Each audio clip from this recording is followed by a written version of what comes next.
whatever ways this could go wrong. So come to get the bill, it's $1,000. But, it's hard to be negative about cooking. Yeah, Roland Emmerich. I'm not sure if that really applies for Generation YOLO. The gym bag for cowboys and aliens, I don't care. There's a fairly tangible difference between the Schumacher Batman and the Nolan Batman. This is like 15 9/11s happening at one time.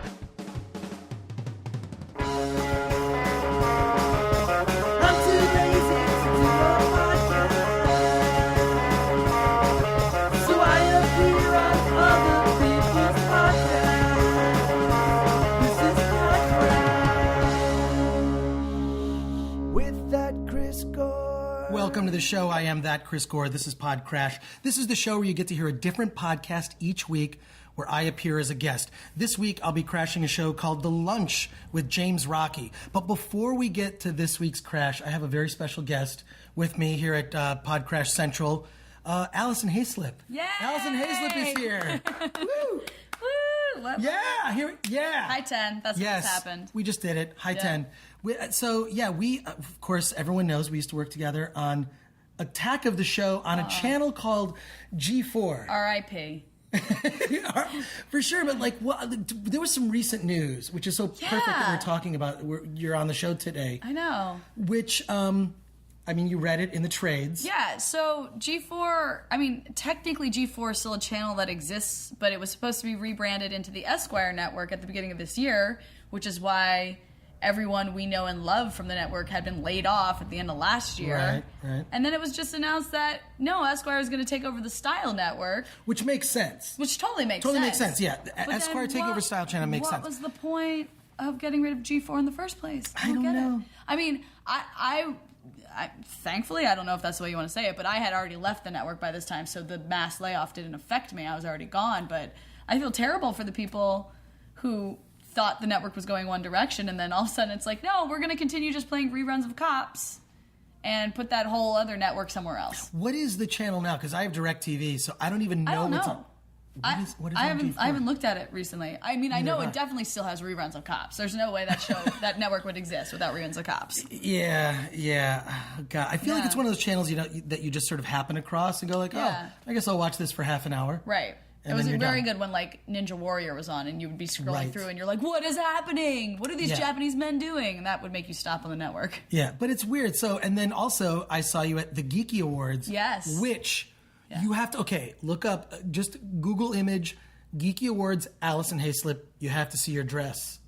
Yeah. You have to see your dress. Oh, I thought you were telling me to do it because I was like, I know what my dress was. I'm saying the listeners should actually look. The dress that you wore, I don't know if you did this on purpose. You picked Galactus colors. I know. I can't say I did it on purpose. Quite honestly, the production got 2 different dresses. Actually, they got 3 different dresses for me.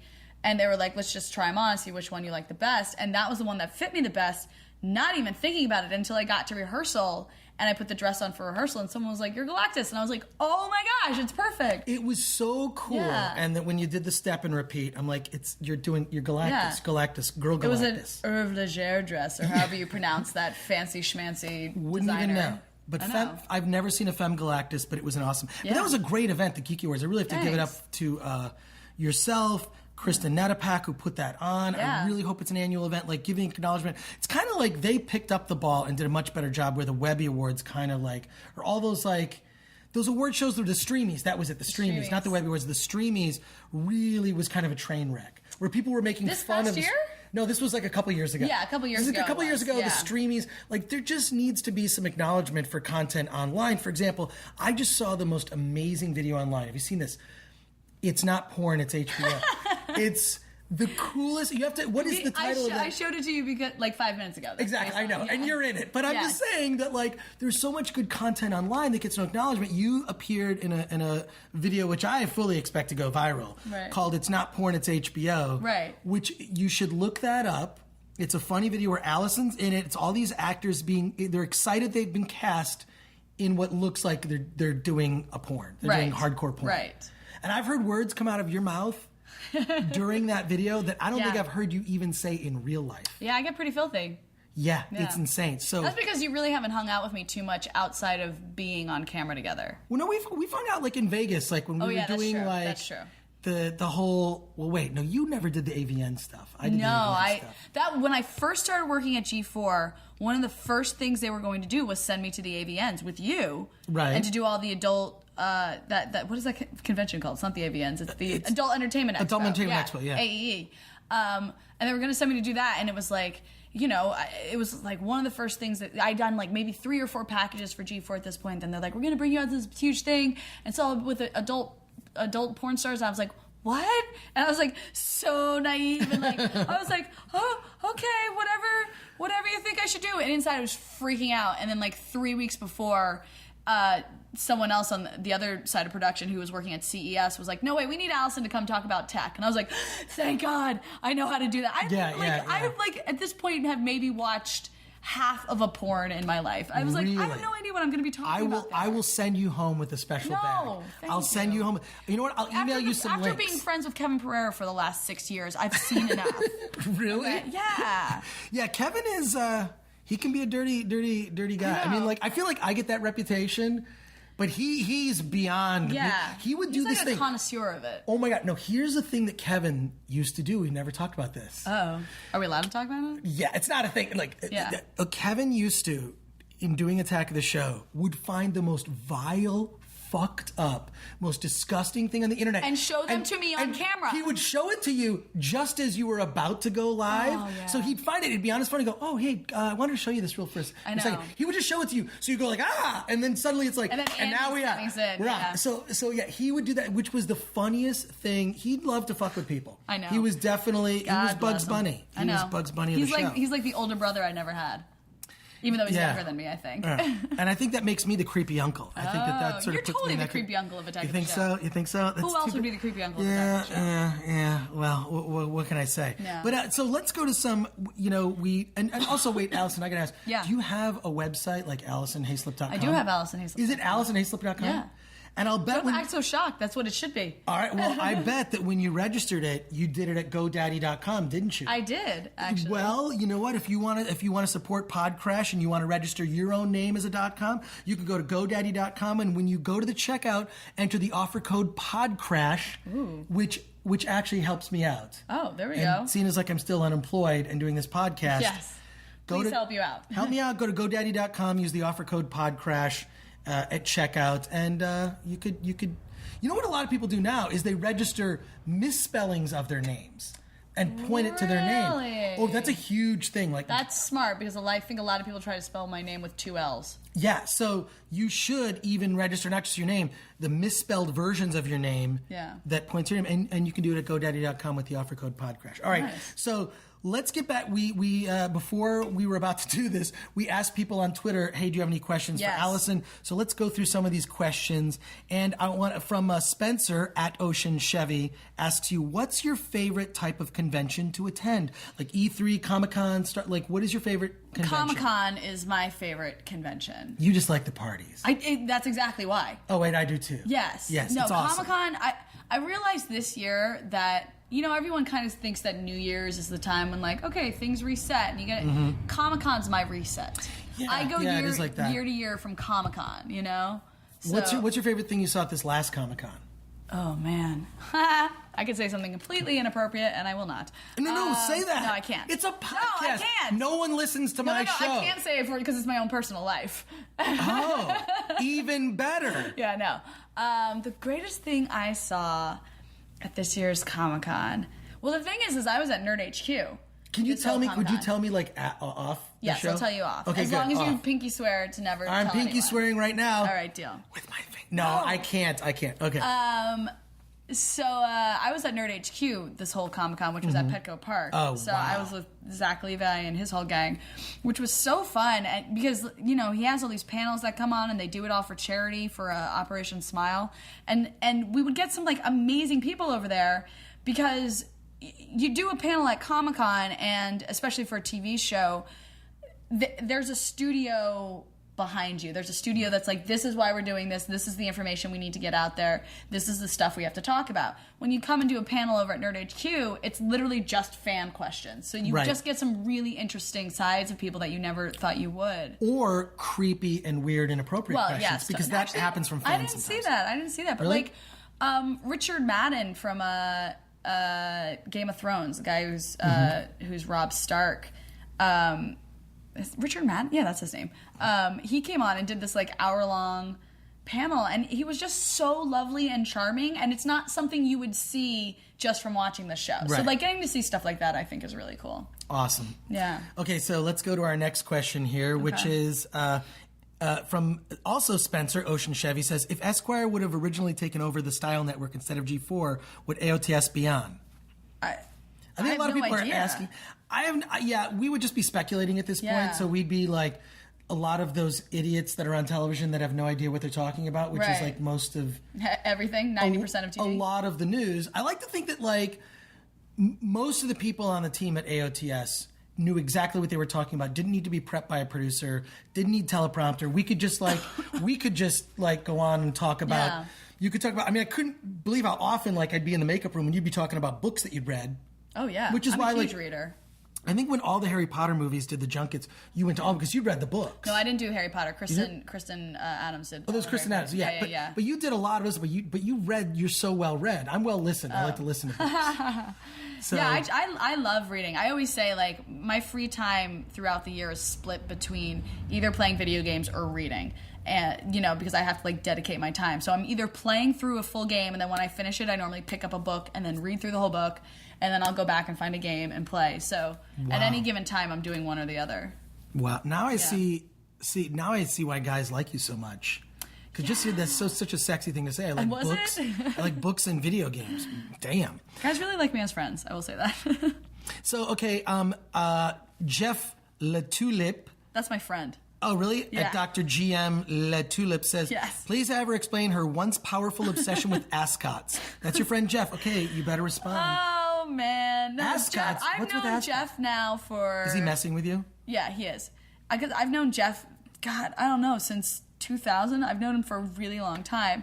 So Jeff has just been a part of my life through the progression of all of my terrible dating habits. And he likes to say that... Terrible dating habits? I wouldn't know anything about that. There was a guy eons and eons ago who Jeff liked to say he wore ascots. It wasn't ascots. He just wore like skinny scarves, like those hipster skinny scarves. But Jeff would always call it an ascot. So a guy would wear that? Yes, a guy who I was seeing. But not like for a comedy bit, like actually like as a serious thing. Right. But you liked that guy? I did. Did you ever have a conversation with him about why are you wearing this thing around? No, I don't judge. You don't judge? No. Wow. No. I think I might have dated two guys who wore skinny scarves. That's why Jeff says I have an ascot obsession. Okay, all right. Now that's a weird behind the scenes story because you and I have we've talked about it, and we won't talk about this today. Okay. But we both had our sort of ups and downs in the dating life. Yeah. Yeah. There haven't been a whole lot of ups in my dating life. Yeah. It's kind of like a bump and then you go down. And then somehow I go down further and I'm like, how did I do this? It's like tripping down the stairs. Yeah. Yeah. Me, I just, I wish I wasn't single. I like the stability of having a girlfriend. I just like it. It's like that whole, committed thing and it's all that. And then it's hard, I think, when you're in the entertainment industry too. Oh, definitely. You travel all over the place and you do a lot of stuff. So it's hard to maintain a relationship, especially with someone who's maybe not in the industry, who has like a traditional 9-to-5 job. Yeah. And who doesn't really get your job. Yeah, your job where you're just like, oh, you gotta go. I would have. This is when, and I don't date so much now. I'm in a weird space in my life, but it's but like this is a long time ago when I would date girls who were actresses and they would cancel the date and be like, well, I got booked. And I'd be like, well, fuck you. We had a date. That's a plan. Right. That's a we're committing to this time. We're gonna hang out. And just like, oh, I get it. Like that's your thing. You have to take the job. Yeah. You have to take the job. Yeah. You have to take the job. Yeah. You do. Mm-hmm. Yes, dating sucks, but that's for another podcast. So let's go on some other questions. Raider or at Taurus Skippy asks, will she marry me? No. Well, but wait a second though. I happen to know him. I think he actually is already married. Oh, so that's creepy. I don't think that's going to happen. Also, his icon is a picture of his dog's balls. Right. Yeah. And there's a lot of... Yeah, there's some strange pictures there. So, but I think that one day you'd like to be married, right? Yeah. I mean, definitely. you are like, to me, you're a catch. Oh, you are thanks. a catch. Like, in fact, I think I did. Oh my God, I totally did this on an old episode of. Well, it was another show I was on. It was like, what was the show? This Week in Geek or Geek something Geek Generation. I was on a show. Are we ever on shows that don't involve that word? They did exactly. They did an F, Marry, Kill. Did you tell me this? Maybe you did. I think I did, and I said that I would F Sarah Underwood. I'm sorry. That's what fine. can I say? I would kill Olivia. I think I said I would marry you. Marry me? Yeah, I think that's what happened on that show. I think most people would pick to marry Kristen Adams. Did they she's really? already married. She is already married. She's like ultimate wifey. Yeah. Right? Yeah, I don't think she could be as dirty as I like. But you... Oh. Yeah, I got it. Yeah, see, there you go. I got a little Okay, envy. awkward. All right, so let's see. Adam Borden asks, geeky_by_design says, now the G4 TV isn't dead, any rumblings of getting the band back together under new management? And, the thing is that we've all gone on to bigger and better. Yeah. Yeah. It's kind of hard to... Not in terms of paycheck for me, but yeah, I feel like I'm more excited about projects I'm doing now. Right. Like the stuff that you've done since G4 has is been crazy. awesome and fun. Let's hear, just to go ahead and brag about yourself. Oh God, since G4. I left and I went and shot Battleground, which was Hulu's first original show, which was one of the greatest experiences of my life. Amazing. Sadly, we got canceled before our second season. And then I work a lot with Chris Hardwick and the Nerdist brand. Right. Like I said, I work with... You did the Course of the Force. Course of the Force, which was so fun. So cool. So fun. I work with Zach Levi and Nerd Machine. I shot a horror movie this year. I was on Franklin and Bash. I had a... Oh, you were on Franklin and Bash? That's awesome. It was Wow, so congrats. fun. I know. Let me tell you, that is a set that... Do you think your manager would represent me? I need a new manager. And Bash. If he could get you on Franklin, well, I don't think my manager gets me. I need a new manager. If you're listening to this podcast, because I know my manager doesn't, and you would like to represent me, I need someone who gets me, someone who gets... And can get you on Franklin and Bash. Get me on Franklin and Bash. Well, yeah, there was not a nicer set I worked on.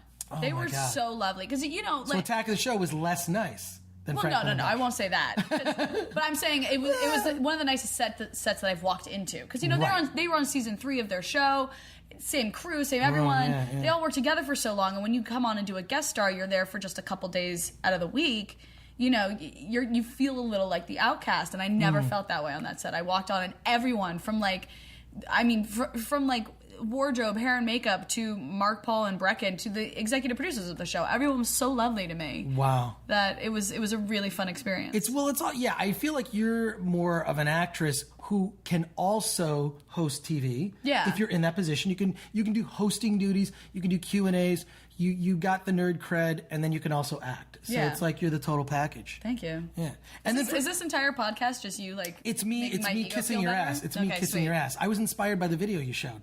There you go. You'll have to watch it to know what I'm referencing. Yeah. And then even for myself, I'm working on animated shows. Yeah. I have my comedy album, Celebrities Poop, which is also a book, which I have to get the plug in because it's on my on my rundown. Celebrities, if you go to celebitiespoop.com, you can pick up my book, which is a comedy book. It's like a novelty book you would give a friend as a gift. I flipped through it. It's very amusing. It's Oprah makes a big poop, Justin Bieber makes a small poop. It's a parody of the Tara Gomi book, Everyone Poops, and then you get the download code for my comedy album, which was recorded at Phoenix Comic-Con in May of this year. So I'm just more excited about those things. Whereas I feel when I was on Attack of the Show, I feel like we were pigeonholed into where you're that guy. So you'll just do the movie reviews, and you were like, well, you'll do the field pieces where you do. Yeah, it was so funny because G4 hired me initially because I went in and had a meeting, and they were like, oh my gosh, you're a huge nerd. But one of my big things was that I played video games. Everyone who knows G4 knows this story by now, but I was bartending and a guy in development came in and I was wearing a Nintendo remote control charm necklace and he was like, oh, you play video games, you should be on the show. So I was brought into the network because I play video games, and not once in the 4+ years that I worked on that network did I ever get to work on Xplay. I never I did a bunch of episodes except for of Xplay. E3. Yeah. I did Xplay. I was like, I played myself in a couple of them where I get killed. I feel like whenever they use me in a comedy bit, they kill me. Aw. Like they you're killed the creepy me. uncle. Well, exactly. Well, like I was the like who killed Chris Gore, and then I was there was that bit that they did, and then I feel like they're always trying to kill me. Right. So okay. So let's go to another question. Yeah. Well, someone asked. I don't know what this is a reference to. Oh, I'll tell you. Jorge_Z at Jorge_Z says, no questions. Just wish Alison Haislip a happy 20th periodversary from the AHF. What is that? Okay, well, AHF is the Alison Haislip Forum, so it's like an actual fan club, which I adore them. I'm on a fantasy football team with them. They are awesome, but I think it's very funny because out here in LA, AHF is on billboards everywhere because it's like a HIV vaccination. So it's a little weird that my fan club has the same initials as that. But the happy 20th periodversary is because I have another Twitter. I have my actual Twitter account is at Alison Haislip, but I have another Twitter account that is at Ali-20. Yes, that is hilarious. I follow it. Thank you. Oh, that's awesome that you do. So funny. That is my actual diary from 20 years ago, from 1993, and I wrote in this diary every day for exactly 1 year, from January 1st to December 31st. And this Twitter account is me tweeting out that day's diary entry from 20 years ago. So, I have to go read the timeline. Oh, yeah. So on September 1st, 20 years ago, was the day I got my period. For the very first time. And I can't believe, when I pulled the entry up for that day and I saw what I was about to tweet, I was like, you made the promise, Allison. You started this Twitter account and you made the promise. Because I don't edit anything. I put in all the bad So you spellings. do like sort of like the basics of what happened that day. No, I mean, I tweet out the entire entry, but in chunks. Yes, in chunks, oh my but it gosh. is the entire entry. Wow. In 140 character chunks, yeah. So September 1st, I got 20 years ago, on September 1st, I became a woman. Hilarious. Yeah. Oh my God. Well, you should follow. What is the Twitter? It's at Ali-20, ALIMINUS20. That is okay. So Seth M. Byers asks, "Will you be like my totes BFF?" Oh, sure, Seth M. Byers. Is it weird that it's Seth M. Byers and not Seth Meyers? Isn't that what you want to say with that guy's name? I know it's kind of. Yeah. And then this person at Hero Pat and a bunch of characters says we need to talk about the reunion. I talked to her about it at Nerd HQ. This is the guy. Yeah. So Hero Pat comes up to me all the time at conventions, and he is awesome. I'm high-fiving you, Pat. Hero Pat. But yeah, podcast high five. Podcast high five. Yeah, but he's big on getting the band back together. Yeah, I just feel like you said, like everyone's kind of moved on to do their own thing, but I feel like, and you and I talked about this before we started recording. It's the audience hasn't gone away. It's right. like it's kind of like we, meaning everyone on the show and the audience, we all collectively, the audience and us, went to our favorite bar where we would talk about our favorite things, nerdy things, tech, video games, movies, cool stuff we find online, and suddenly they close the bar. Yeah. But that audience still wants to talk about that stuff, and I feel like there should be somewhere where they could go. I know. And talk about those things. Well, if the audience had enough money and opened their own bar, we would show up. We would go to the bar. Yeah. But I don't see a reunion. I don't see a Kickstarter, because then who would be in charge of it, of the Kickstarter? No, I mean, Attack of the Show is owned by G4. Right. Or whatever G4 is now. Not Esquire. That's what I'm going to call it, the not Esquire network. I kind of feel like we could, just like knowing that, I mean, you could just like pool and you could probably buy the rights back for nothing. I think this next question's hilarious. Okay, which one? This one right here. You read it. At Uber Baldy says, if Benedict Cumberbatch asked her to have sex, but it would be in a glass-walled room, would she say yes? I'm confused as to who cares if it's in a glass-walled room. It's Benedict Cumberbatch. It's Benedict Cumberbatch, yeah. How about this? In a glass-walled room, but with the lights off. Yeah.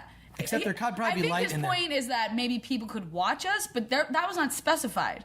It did not say there was an audience. Yeah, I'm not into that. Yeah. So, here, I have no, at iHeart AJ Lee 1 asks, can you ask her to show her feet more? What is up with that? Like this is making me look good, these questions. Oh yeah, very good. Yeah.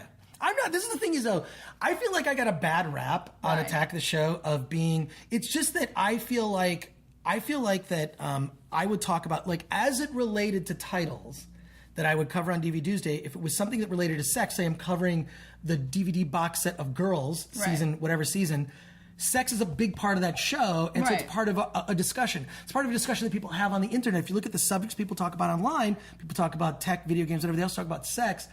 I would talk about it, but not in a way. I feel like it was made creepy sometimes by certain co-hosts that I would do the show with that would take offense that I was bringing stuff up. So it made me, and I'm just sitting here trying to have a conversation. Right. Like I would have a normal conversation like at a dinner party. Right. When you're in a mixed group and it just... So I feel like I got a bad rap. Do you talk about the DVD collection of Girls at dinner parties? I don't. But when I have to for the show, sex is a big part of that. Right. It's it's amazing what that show's done. It's sort of opened up a conversation where it's like I feel like it's that show's very honest. Yeah. And sex is a big part of it. And so I just feel I got a bad rap, and I feel that like you knowing me like off camera. Yeah. I've never been creepy or weird or yeah. So thank you for You're welcome. for rushing to my defense. I had to drag it out of you. Okay, whatever happened to that British chick? Okay, wait, it's at Emin498 asks, whatever happened to that British chick from the feed? Layla Cayley. She has a baby and lives in New York. She has a baby, lives in New York. She has a great life. I love her. We talked to her. I talked to her. We talked to each other over Twitter. Oh, you do? She's so supportive. She's so cool. Yeah. I had heard this. The weird thing is I feel like there were certain people on the show that didn't get along with other people. Oh, yeah. You and I were never those people. No, I got along with everyone. I got along with everybody. I would come in and I was a guy like, I don't even know why so-and-so's mad at such and such, and there was this. There'd be drama that I'd be like, I don't know. Right. I come in, I do my job, I walk out. You and I were never involved in any of that. Right. Thank goodness. There were other people that were involved in drama. I'm not saying Layla Cayley. Definitely not Layla. I'm saying there are other people who on the show... things happened that we won't talk about on this. You were just baiting them. That's so mean. No, I'm baiting you. I'm trying to bait you. You're baiting me? I'm baiting you. Why? Yeah, I don't know. I'm not going to respond to this. I know. Wasn't my drama. I will say this. All right. I threw in the plug for Celebrities Poop earlier. Yeah. Did you know one of our former coworkers is in Celebrities Poop? What? One of them. Is it me? No. Okay. It's Olivia Munn. I will say this. If Celebrities Poop does feature Olivia Munn in the book. Is she pooping? She's sitting on a toilet pooping. Oh, wow. I forget what page it's on, but if you buy the book at celebrittiespoop.com, you can see Olivia pooping. You can see Olivia pooping. Yeah. I feel like it'd be better if you said, you explained that in your voice. That Olivia's pooping? Yeah. If you buy... what is it? Celebrities Poop. If you buy Celebrities Poop at celebrittypoop.com, you can see Olivia Munn pooping. Oh my gosh. Was that I good? love it. I love it. Let's see, we've got some, oh my gosh, the questions just keep coming. What else we got? We're going through here. Feet people, wait a sec. What's Haislip? It's at FTH Scott says, what's Haislip's beef with feet people? Does she have weird feet? I don't have What weird is feet. it? I don't understand why people constantly ask me for pictures of my feet. It's weird. Don't you think that's kind of I actually weird? think that's weird. Yeah. I feel like, would be like an obvious request? Okay, and I'm just saying, show me your boobs. Right. Like, show me your boobs. But I get that. No joke. Someone emailed me asking that like 2 weeks ago. I respect like, here's that. a shot in the dark. Will you show me a picture of your boobs? Your face doesn't even have to be in it. That's a random thing people say at Mardi Gras.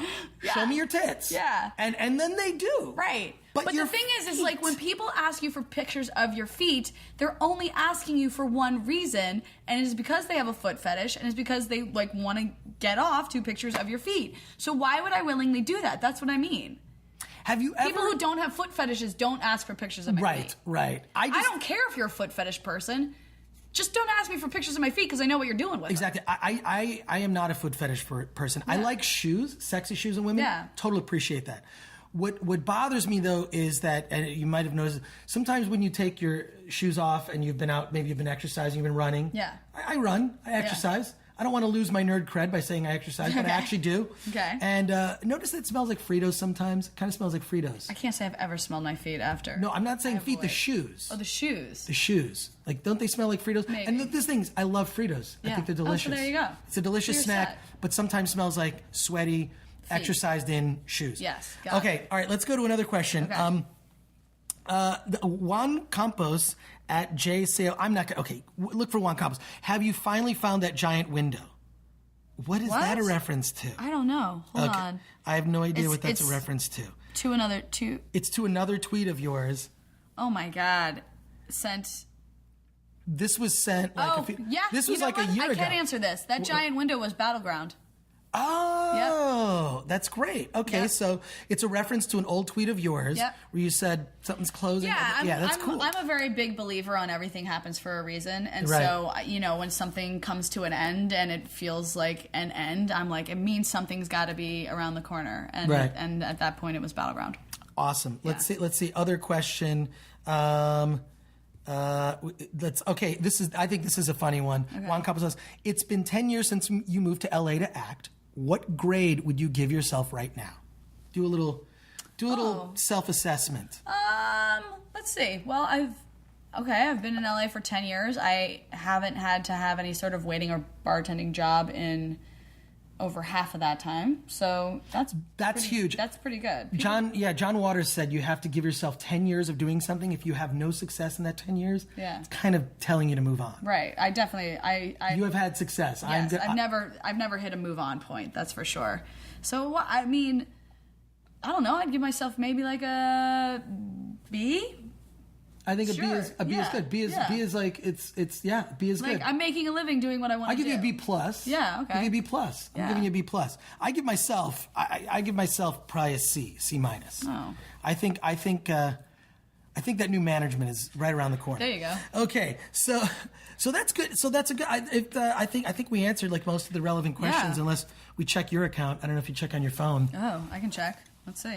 Check if people asked you. Someone favorited a tweet of mine. Nice.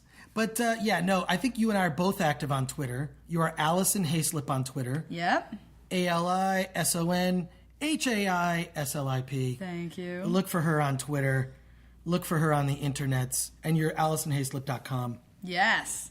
And I think the thing is I do think that, like, after having gone to a lot of conventions, I just got back from Dragon Con, which explains my voice. I've never been to Dragon Con, and I've heard it's so fun. It's a cosplay, it's nerdy gras. It's basically you dress in costume and drink for 4 days. Oh my gosh. You would love it. It's not like the convention, it's not the business side. Right. Comic-Con is the business side, which is why it's kind of, Comic-Con in San Diego has become my least favorite con. Have you ever been to New York Comic-Con? I have not. I haven't either, and I think I'm going to go this year as a fan. I think I am going also. Oh.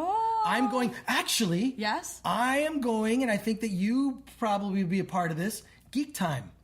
So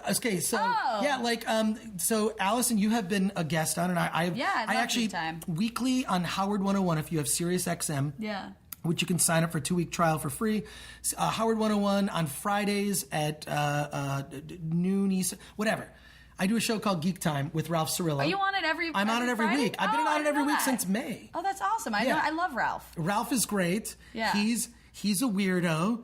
We balance each other out. We're both very nerdy, and we've interviewed amazing people on it. We did stuff at Comic-Con. You weren't there at Comic-Con. I was on it at Comic-Con. Well, I think you hosted it because I was busy. Oh, maybe you hosted one night when I was busy, and then I hosted the next day. Yeah, okay.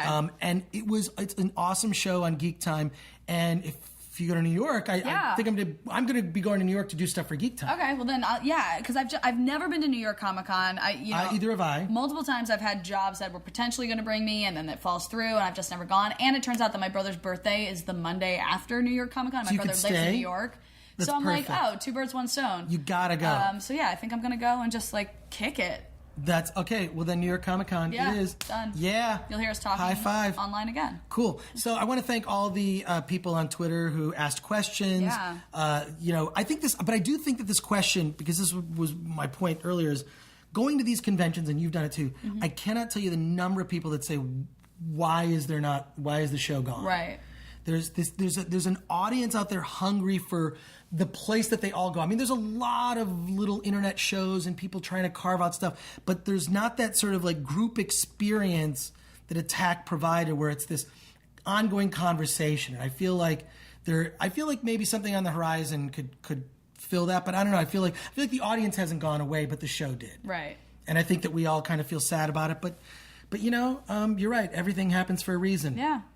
One door closes, another one opens. Yeah. This is great. But wait a sec. I have to introduce this week's Crash. Oh, what'd you crash? Okay, so Alison, as you know, on every episode of PodCRASH, which I know you subscribe to, yep. You listen to it, You go to podcrash.net every week. You've downloaded the app for iPhone, for Android. Just came out for Kindle now. There's a Kindle app for PodCrash.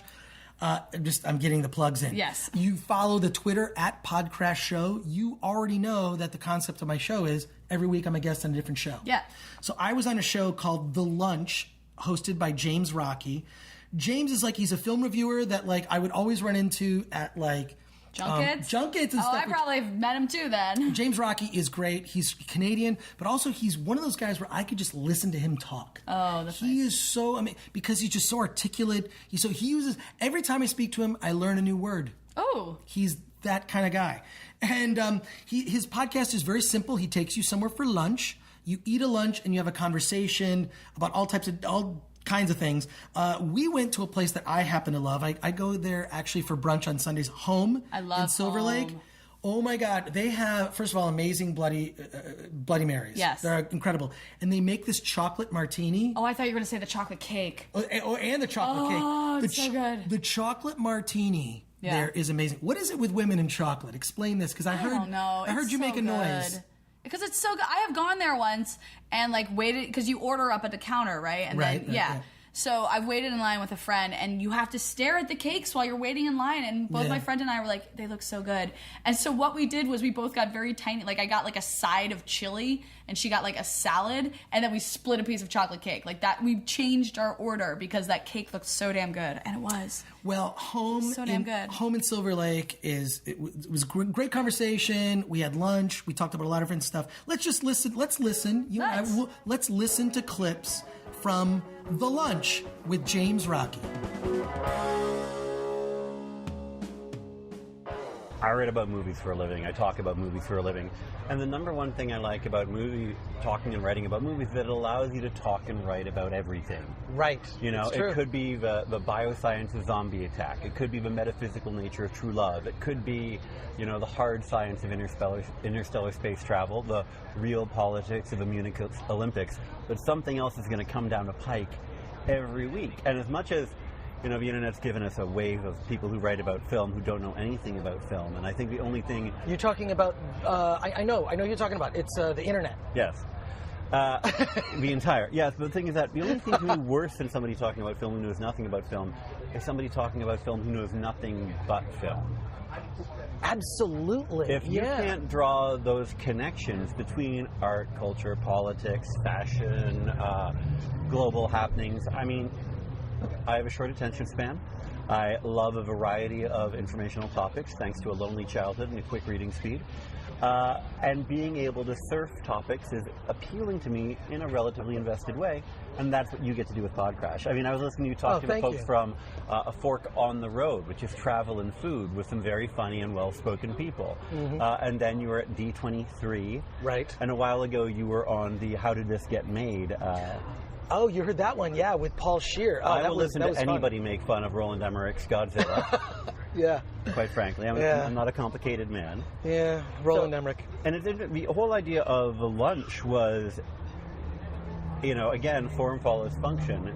I was looking at the world of podcasts going, what do I have to contribute to this other than my stentorian voice? And the idea was, a lot of podcasts could do with a pre-interview. A lot of it is, let's go hot on the mic. And when you dine with people and don't record during it, you get that hour-long pre-interview. You get to talk with somebody about the ins and outs of making their project or film, what have you. And also the idea was that you should be able to listen to this on a lunch break. Yeah. It should be 30 to 40 minutes. It should be a lively walk. It should be a lunch break. And at that point, out. Absolutely, yeah. No, when you told me about the concept for your podcast, I was... First of all, thinking about a free lunch, but oddly, you know what? I don't eat lunch often. You mentioned that you like shakes on one of your podcasts. I do because I work at home as I do. You do as well, and for me, it's just like, you know what? A little shake with some protein powder or an energy bar, and I'm good, and I kind of just power through to dinner. I feel like I'm doing a commercial for some diet plan, but lunch is something I rarely do. And when anyone says let's go to lunch, I'm always like, in the middle of the day, and then the traffic. It's like a 3-hour commitment. I respect that. Doing the dinner would mean asking people out of a house at night. Right. The breakfast is a bit limited culinarily. I'm more of the drinks guy. Right. So if I'll allow that. I am no longer the drinks guy, but with now being a unikidner. Oh, right. This is something you and I have in common. Right, but you grew up with one kidney, right, and you trained your kidney to handle the fact that you're a dissolute drunk. Whereas I had having one kidney thrust upon me rather late in life. Yeah. And now, what's really funny is it depends on which doctor I listen to. Like my doctor who got his MD the year I was born, which was a goodly while ago, like, but you can't drink anymore, and I should think that's all for the general good. Meanwhile, my German guy with the awesome eyebrows is like, certainly a drink from time to time has never harmed anyone. So it really depends on who I listen to and picking the circumstances. I just always believe with things like that, it's like balance. I tend to exaggerate my drunken adventures anyways. I will always drink responsibly, where I cut myself off before midnight, have a couple waters. I'm never always, when one drives. I just feel like there's a series of basic rules one can have and one can keep in regards to all kinds of excess. Yes. And I'm not sure if that really applies for Generation YOLO. Yes. Yeah, not so much. But I just tended to be responsible about my drinking, and it's again balance, I have thought about extra long editions of a lunch after dark where I just serve a dessert course, which I make, and then get a big old bottle of scotch. Ooh, that is one thing I will miss about your Twitter feed, is your tweets about your cooking. You have the best. Because there's so many people on social media that here's a picture of what I got at this restaurant, or here's something. Yours were so amazing because you would put descriptions of the ingredients and how you got to. Let's hear your greatest hits. My cooking stuff is still on Instagram. Is it? Yes. Oh, I have to follow on Instagram. As opposed to all the porn.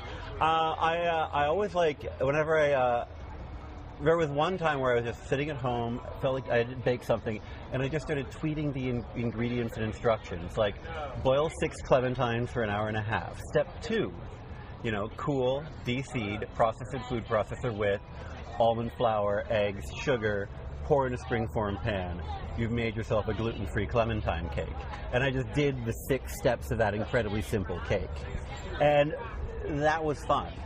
But, it's hard to be negative about cooking. Right. This is a delightful bundt cake, and Pacific Rim was a load of nonsense. Pacific Rim was a highlight for me this summer, but Man of Steel, which having loved the spectacle, did anyone for a minute watching that film think to themselves, this is like 15 9/11s happening at one time, with buildings falling over and the collateral damage. Even Christopher Reeve's Superman had the presence of mind to say, I'm going to take this fight somewhere else. I'm going to take it to my Fortress of Solitude, because lots of innocent people are going to die. And I think that really I found to be disturbing. The people in the theater were silent. It wasn't the hooray, this big Boy Scout is saving us. It's like this alien brought this horrible apocalypse upon our greatest city. This political refugee is being chased by his oppressors. Yes. Can I challenge your assertion about this? Because I was trying to think about movies from this summer I would watch again on the big screen. Plunk Down Money. Right. You're Next. I've already done that for you next. I would pay good money to see Man of Steel again. I will also say that there's a lot of urban destruction in the Metropolis sequences, but when a 300-foot tall Italian design orange juice squeezer shows up and starts pulverizing the planet, I tend to get out of town. Right. Second of all, bear in mind that all throughout Man of Steel, when you see Superman fighting, it's the first or second fight he's had in his life. Yeah. And third of all, and most important thematically, I kind of feel like if we are going to have this be one of our dominant modes of cinema, the whole comic book power fantasy, which is what comic book stories essentially are, no matter whether you dress them up in soap opera or film noir for Batman or what have you. If we're going to have a fantasy of all this power, doesn't it behoove us to also recognize the reality of it? Yeah. In that, it can't just be like, oh, we got everybody out of town while this Olympian battle was happening. Mm-hmm. And this is a trope that goes back in comics. I, in my youth, read comics as well. Miracle Man 15 did this in 1987, well before 9/11. if we're going to have these stories about incredibly powerful people, you're going to get some hats on the ground. And I actually kind of like that. I don't like the PG-13, G.I. Joe, blue laser blastness of a lot of these movies. Right. I'm not saying it should have been antiseptic in that way, but I felt that it sort of missed the point of Superman. I believe that being a hero involves some form of self-sacrifice. Well, and I think that he had to be dragged out kicking and screaming to use these powers in the world. And even I just don't think it didn't feel like Superman, like his dad sacrificing himself, saying, don't use your powers to save me. I just thought that was ridiculous. And it's sort of the reason, sort of the biggest problem I have with The Dark Knight Rises, which is a film that it gets better upon repeated viewings. It just has layers to it, whereas something like The Avengers is just sort of dumb. It's light like in the sky, all your favorite pals are back. It's like a video game button masher. That's all that thing is. It's The Avengers. But the thing that doesn't make sense is Bruce Wayne retiring and stopping being Batman just because his girlfriend got killed and he was sad. Because this is a guy who saw his parents murdered before his eyes when he was almost 10 years old. It just doesn't make sense to me that he would cease to be Batman for 8 years. It just doesn't make any sense. I was just saying that, to me, The Dark Knight Rises isn't about Batman retiring. It's about Chris Nolan retiring. You know, right. The Batman I grew up with, he doesn't quit just because his knees are bad, okay? He doesn't go off to Venice to drink wine with pretty ladies and leave everything in, Joseph Gordon-Levitt's hands. No, not my Batman. So you think Chris Nolan's just waiting for his butler to come and meet him at some restaurant? Chris Nolan sitting somewhere in Venice waiting for Michael Caine to show up. At a lunch? Hello, possibly? Mr. Nolan. Yeah. But at the same time, don't you want that? Don't you? I mean, you and I were talking while we dined about the fact that comic book movies are not going away. They're not. So it behooves us to ask that they be as good as possible. And I had an old boss who just could not stand the comic book genre. Really? Just drove him crazy. And I actually took him to see Iron Man 2. And while he was standing there, and while Robert Downey Jr. is standing there, and Don Cheadle's standing there, and they've got their face masks up and their exoskeletons, I just turned to him and I said, "This is all so undignified." And he later said, "That sums up my problem with it." But what I said to him is, look, man, there's a fairly tangible difference between the Schumacher Batman and the Nolan Batman, between Spider-Man 2 and Spider-Man 3. And these things aren't going away, and all we can ask is, let's get the good ones, the Nolan Batman and Spider-Man 2, and not the bad ones. Right. Well, the Marvel movies have been hit and miss, in my opinion. I think what's funny is everyone looking for the connectivity between all of those movies, which I also think hurts it. I think Iron Man 2, you pointed out, Iron Man 2's biggest flaw was all these things that had to be shoehorned in as a prelude to the Avengers. I think that really hurt that film. The one good thing that the Marvel movies, I think, have done, which I really love, is the post-credit sequence scene. Right. Which is now being used, this summer was used by Pacific Rim, if you didn't stick around. It was also used by Kick-Ass 2. And was not used by Man of Steel, but probably should have been. Right. It's a reward for staying after the credits, which I always, to me, the people that don't leave the theater right away, those are my people. The people that stay for the credits. So the fact that Marvel movies created that with the first Iron Man film, I think is brilliant. So I like that they've trained audiences, I think, in good ways to have a better appreciation of this film-going experience. It's great to see a Marvel movie opening weekend, good or bad. I was also not a big fan of Iron Man 3. I think parts of it are a mess. I mean, the reason that whole series works is it's Robert Downey Jr. That's the reason it works. He's crazy charming. He's amazing. His charisma is just fantastic.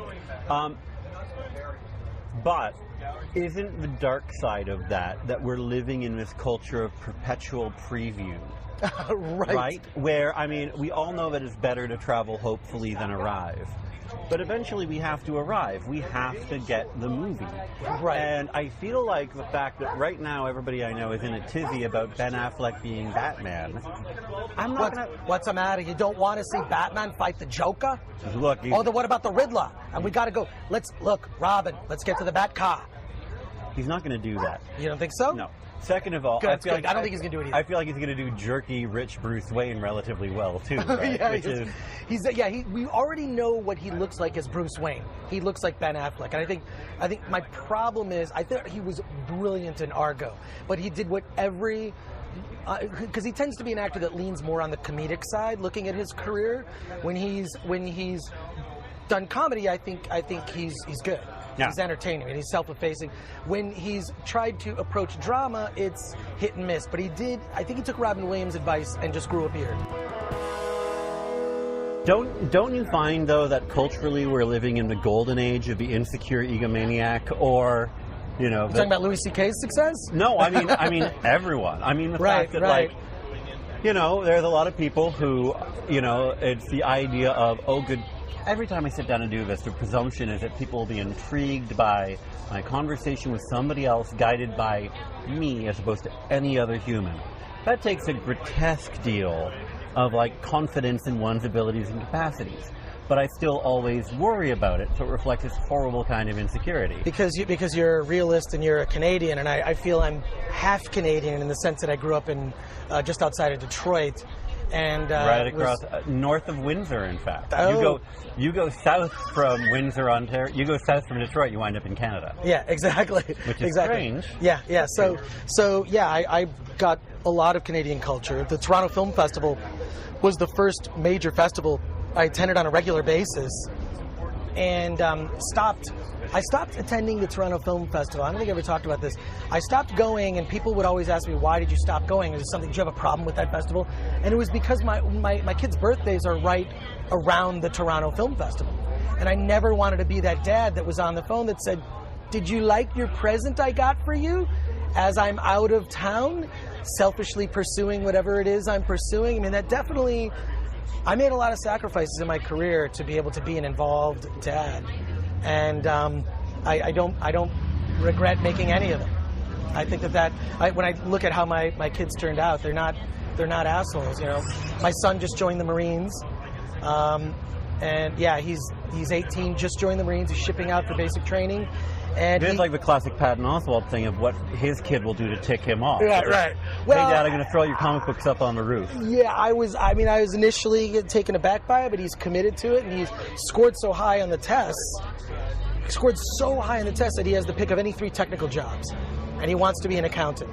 So he's going to be sitting behind a computer as a Marine. But in the Marines, every member of the Corps is a rifle person, right? He will learn all of that. So I'm proud of that. If you're a cook in the Marines, you can still pick up a gun. You still have all the training required to pick up. Absolutely. So, and then my daughter's an accomplished artist. I mean, she did the artwork for my book, and it's my book / comedy album, which is kind of an experiment because nobody buys CDs, and I didn't want to sell someone a little download card at a comedy show and say, hey, here's your sticker. That's kind of we live in an era of such non-tactile media, but there's a lot to be said for tactile media. I still love my turntable. I still buy books. I still buy coffee table books. I still buy comic books. I mean, I do give away a lot of books. I only have so much shelf space. So if a friend's over and I'm like, you have to read this book, which means I have to give this book to you. Which means I may never see it back. It doesn't matter to me. What's the number one book you found that you've handed out to people going, you have to read this, and it doesn't come back and you're fine with that? Because I know mine. I bought this book 10 times. I know it's new in L.A. Bizarro. Right. It's a weird book. It's a weird book about strange spots in L.A., like restaurants and bars and strip clubs and L.A. Bizarro. I will buy that book and I'll just give it to somebody, and then I don't care if I get it back because I know there's going to be a revised edition. Right. But yeah, what's yours? One is Bill Bruford's Feet. Bill Bruford was an editor from a New Yorker who couldn't get anyone to do a Mario Batali profile. He did it. He got to know Batali. Wow. He cooked for Batali. Then he went to work in Batali's restaurant as the lowest of the low. Amazing. And the book is him working up from like prep cook to line cook, leaving for a while to go to Italy to learn how to make pasta by hand, coming back, going back to Italy to learn how to be a Tuscan butcher, coming back and going back to work at a restaurant and doing things like carrying a whole freshly slaughtered pig through Manhattan on the back of his scooter. But it's about cooking and passion, and all the while he's doing research into things like, well, who was the first person to put an egg in pasta? We don't know. And going into like the Vatican's historical collections, which contain cookbooks from Roman and French times, to go like, Who first put an egg in pasta? When can we find that philosophical schism in pasta dough? And the other one is, of course, I've given away more copies of George Orwell's Why I Write and anything by Joan Didion. That I tend to be fond of like those writers where it's the sentence that looks simple, or it's not. I read a review of A World's End recently which said it's a portrait of middle-aged res crudescence. And I'm like, okay, I'm not dumb, but I don't know what res crudescence is. And that's in your first sentence. You know that human beings are eventually going to read this, right? And I just, if you read George Orwell's Politics of English Language, where he has his rules for writing, where it's like, if a word can be cut out, cut it out. Never use a foreign phrase or a jargon phrase with an everyday equivalent. Never use a metaphor or simile which you're used to seeing in print. If you do that stuff, you write extraordinarily well, but it's the kind of stuff that isn't flashy. And I think that when you look at things like Orwell and Didion, it doesn't have like the coruscating brilliance of a David Foster Wallace throwing off these meta-clever footnotes. Mm-hmm. But it does exactly what writing is supposed to do, which is conveys feeling and ideas in an evocative fashion. Wow. What? No, I love you. It just reminds me of this conversation, because it's just a conversation. People are listening to this podcast, I think, should feel lucky that they've discovered your voice, because you are on a short list of people who I could just sit down and listen to. I'm talking about just a normal conversation when we would run into each other at junkets. Like Montana. Right, in Montana, and we have to suffer through, they feel that they need to me, I'm just like, I want to get in, do the job, and get out. You don't need to wine and dine me or give me the gym bag for Cowboys and Aliens. I don't care, which I'm just going to re-gift or just give to whoever. Anyways, but when we're able to spend the time and hanging out, you'd be one of those people I would seek out, so just listen to you talk. You're probably gracious. Can I tell, really briefly, my favorite That Chris Gore story? Oh, no. You've been listening to The Lunch with That Chris Gore, the host of PodCRASH, which you can find at podcrash.net. But you and I were covering a junket for a film which will be unnamed, and it made us get on the plane. There's a reason why I live in LA, because most of the time it's a very quick drive to the Four Seasons to talk to famous people. If my work wants me to talk to famous people, and the people in charge of setting up my talking to famous people say, no, we're doing it in France, I will reluctantly get on that plane. I prefer it when it's a 20-minute drive, but I also like getting paid. Yes. So we're in France, it's the holidays, and there's a beautiful Christmas carnival up and down the Champs-Élysées, and I'm going stall to stall looking at the handmade goods and also buying Glühwein, which is hot spiced wine, where you can also add a floater of Calvados. We're all done our work, I'm just walking about enjoying it, and out of nowhere you pop up. And you're like, hey James, it's me, Chris, I'm just walking around this carnival. I'm like, so am I. I'm just enjoying some Glühwein and walking around. I was going every second stall, so yeah.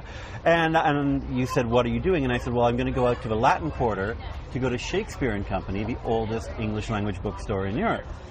And you said, and I quote, the Latin Quarter, isn't that where famously they had all the prostitutes? And I said, I believe so. And you said, can I join you? And I said yes, and we got on a metro, and a little bit the better for Glühwein in my case. We get on a metro, we get out of the Latin Quarter, we stop, we have a very dignified glass of wine, and I start walking towards my destination, and you grabbed my arm and you said, wait, you're seriously going to that bookstore? And I was like, yes, Chris, I am. So no, I wasn't going to the Latin Quarter to look for trouble. I actually found that bookstore, and you found it and actually bought the Zombie Survival Guide and one other book. I forget what the other book was. The whole thing of when you're actually going to that bookstore. Well, yes, I am. It was an amazing bookstore, and I love, my favorite thing actually to do when I travel is I love to people watch. So I think the best people watching isn't at your tourist hotspots. It's at like your dive bars, or where do the real people go. I always look for those spots. I will park myself. I'll have drinks, and thankfully there's mass transportation. It's always when I'm traveling, so I don't have to worry about driving anywhere. And I just like to take in the local color. I mean, I love it. It is delightful to see how people live. Now, that was the same trip where my on-camera pod that morning was not till noon. So I woke up, suited up, was first in line at the Louvre when it opened, went through the Louvre swiftly, which is dumb, and then went through the Musée d'Orsay swiftly, and then walked back in time and not only make it to my TV pod, but also have 3 separate pickpockets try the same trick on me. What was the trick, so I know? Oh, it's not pickpocket. It's more like a simple form of grift. It's the, oh my, you and I seem to have found this ring at the exact same moment. Where they drop and then point at the gold ring. And it's something worked out where you hold it and you give them half its value or vice versa. Oh, so it's like, just give me $10 and I'll give it to you. 3 separate gypsies tried that on. I don't know if they were actually gypsies. I'm using that very euphemistically, which is insulting to the Romani, and I apologize to all my gypsy listeners. 3 separate grifters tried it on me just in one park. Wow. There was an epidemic of dropped rings that morning. That is amazing. I've never heard of that. You've never heard of that one. It seems like a fairly shallow comment. I had a grift that was tried on me when I was living in Detroit, in downtown. I didn't know it was a bad area. It ended badly where I lost everything I owned. I didn't realize I lived in a neighborhood with 3 crack houses. And those aren't on Yelp, are they? Those aren't on Yelp. This was in the 80s, and I had everything I owned stolen. The grift that was tried on me was, knock on the door. Guy says, shows you a picture of a little girl, a cute little girl, and says, hey, I'm going through the neighborhood. I'm collecting money. Someone in the neighborhood lost this little girl. She died. We don't even have enough money to bury her. We're just taking donations, anything you can give. And the fact it was a picture of Rudy from Cosby Show? Not at all. No, it was a picture of a young girl. I felt so terrible. I just gave him $5. About a week later, another knock on the door. Different guy, different picture of a girl, same grift. And it was a guy asking for money because the church didn't have enough money to bury her. And I thought, I felt horrible. So, yeah, you could have gotten a ring out of it. And a story to tell. Right. But I didn't feel like not getting stabbed to death in French. I just was like, how could this possibly? What are the ways this could go wrong? I extrapolated, and I'm like, I don't know quite how to say in French. I've been stabbed by a grifter. Please get me medical help. You do have to be on your guard when you travel. I mean, I had a bad experience in France once. This was in the 90s when I was in the video game industry. And I was out in the town with some game editors. We went to this bar, and a bunch of women came to our table. And of course, it's one of those things where it's like you're paying for their company, but you don't even know this. They order champagne to the table, and it's like when you're traveling, a lot of times you're like, it's funny money. It's 20,000 yen. What is that? $20, right? Oh, so come to get the bill. It's $1,000, and they wouldn't let us leave and threatened us. And it was. So I ended up paying $1,000 to sit around with a bunch of girls and drink champagne one night in France. That was embarrassing. I can't believe any of them have superpowers? None of them had superpowers. Then it wasn't worth it. It was definitely not worth it. Okay, I really want to thank James Rocchi from The Lunch. Great podcast, The Lunch with James Rocchi. Follow him at James Rocchi on Twitter. His last name is spelled Rocchi. You can find James on Facebook, and you can just go to jamesrocchi.com. That's James, Rocchi.com. Alison Haislip, I have to thank you for hosting. I want a chocolate martini now. You want chocolate? I know. Oh, God, I want a chocolate martini. Yeah. But I want to thank you for coming in. Oh, my gosh, thank you, yeah. And being on the show. This is so overdue. We've talked about doing this for every time we see each other. We're I got to have you do the podcast. You should do the podcast. No, here we go. What is this? It's the same thing when I was on Kevin's podcast, too. It was like every time we saw each other, and then finally one day he was like, you want to come in? I'm like, yes. I did his show as well. Yeah. Pointless. We talked about a lot of stuff. Sometimes I wish we would actually record the stuff that we don't talk about before we start recording. I know. Because there's a lot of stuff that gets discussed. I know. Like the thing that happened at San Diego Comic-Con, which you're going to tell me. Oh, shit. I thought you were going to forget about that. No, I will not. I'm not going to forget about it. You're going to tell me. But you'll tell me after. You'll tell me after. Yes, That's between us. And I want to thank you, listeners, for downloading PodCRASH. You can support the show by, of course, going to GoDaddy and putting in the offer code PodCRASH. You can also just go to celebritiespoop.com. Please buy my comedy album. And I just appreciate you guys for supporting everything I do. PodCRASH is also a part of the Sideshow Network, which is a whole bunch of great podcasts. including The Man Show with Caleb Bacon, or no, Man School with Caleb Bacon. Why did I say Man Show? And that's how it's in everyone's head. Everyone's head, yeah. Yeah. So you can go to SideshowNetwork.tv, also download the app for PodCRASH, and like us on Facebook, facebook.com/PodCRASH. Go to iTunes and give us a review. I want to see the Alison. Go and give PodCRASH I expect a review. 5 stars. 5 stars. I want 5 stars on this podcast. Post a comment. You know what? I've rambled on and on with the plugs. I have one final thing to say. Yes. Let's get out of here. Woo!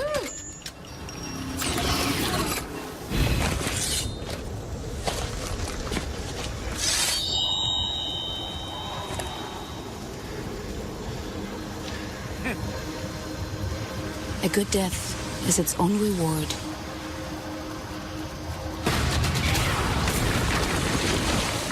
Hey, if you're still listening to this, you're probably a lot like me.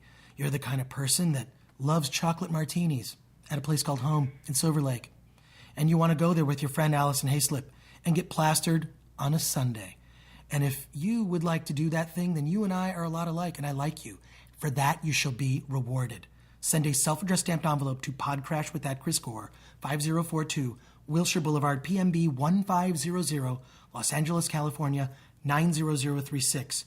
You will receive in return, inside your self-addressed stamped envelope, the PodCRASH Fan Club Kit. It's absolutely free. Just send me a self-addressed stamped envelope. It's awesome. Why are you not doing it right now? Fill it out.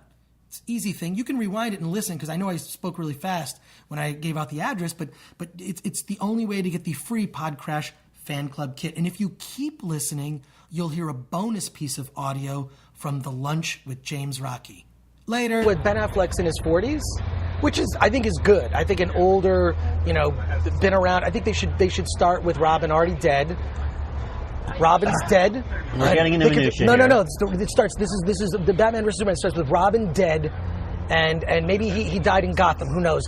And him looking at this. You've got this tube with the Robin costume, and Batman looking at it, and he's saying, "I really miss that circus kid who was my roommate. I really miss that kid." So it starts with him dead. The Batcave is filled with you've got a giant penny in the background and a T-Rex. No explanation. Just you've got this sort of history. Batman's been around. He's got the Rogues Gallery of villains. On the view screens. Rogues Valerie. Rogues Valerie. You've got Catwoman, and you've got like Riddler, and you've got Joker. You've got them all on these big screens, and it's like and they're all in Arkham, and Batman's sort of like he's cleaned it all up, but he doesn't really trust this alien from another world. And